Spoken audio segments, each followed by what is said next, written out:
Hey everybody, thanks for joining. I'm going to do that review I promised earlier on this Cycles Wayward V.2.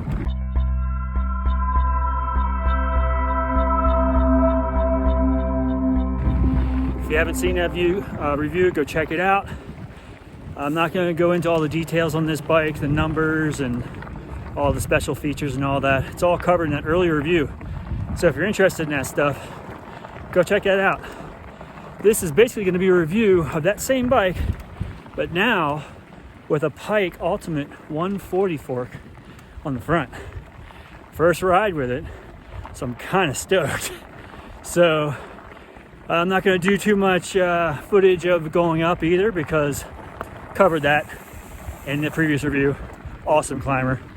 So we're just going to get to it, and I'm going to get some footage of this thing coming downhill, obviously, you know, the good stuff. All right, let's check it out.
I noticed something on the way up with this new fork on the front.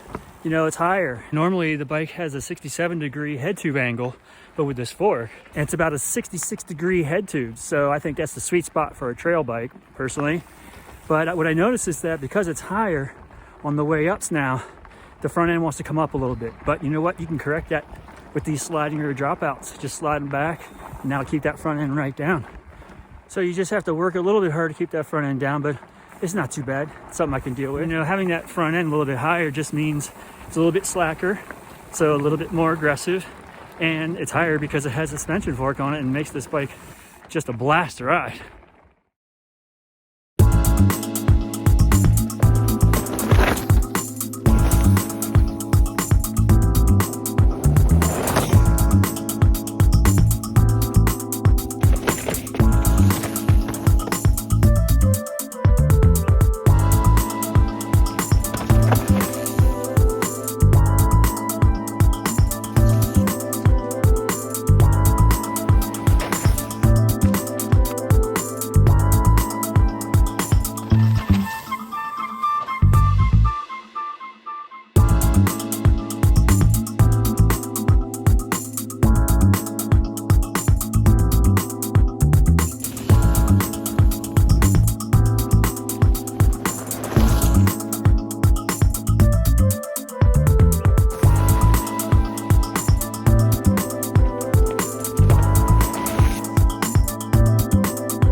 That is the quick and dirty footage of the Wayward with the new suspension fork up front. You know, before I put the fork on and I was riding it fully rigid, I felt like the bike was already just a blast to ride. But putting that fork up front just took the bike to a whole different level. It feels like a giant BMX bike to me. I mean, now it is a fully capable, ripping trail bike. The only negative that I can find, which was noted in the video, is that it does raise the front end up a little bit. So on steeper climbs, keeping that front wheel down is a little bit more work than it used to be. With the old fork on the fully rigid fork, that bike would climb steep stuff and I didn't have to work that hard at all to keep that front end down. So you do pay a little bit of a penalty by putting that suspension fork up. It does raise the front end a little bit, but I think that slight little negative hit to it is worth it. And like I mentioned before, the bike has sliding rear dropout. So if it's really bugging you, just slide the rear wheel back and that will help keep that front wheel down on those steeper climbs. And that's really the only negative I can think of. I mean, weight, it adds a little bit more weight. Obviously a little bit more maintenance because it is suspension. But other than that, I can't really think of anything. Another positive I'd like to note is the bottom bracket. So this bike definitely has a lower bottom bracket, and when you're running it fully rigid like I was, I had some pedal strikes here and there, so I had to really time my pedaling to avoid those. You put this fork up front and it raises it up a little bit, so that means it also raises the bottom bracket. And I felt like I've only got one ride on it now, but that area does have some rocks, and I felt like I maybe didn't have as many pedal strikes as normal. But we'll see. We'll continue to ride it, and we'll see if that remains to be the case. Let's go live out on the trail for a final take now that I've got a couple more rides on this bike with the new setup. Look, I think that this is one of the most versatile, playful, and fun trail bikes out there now that this fork is up front.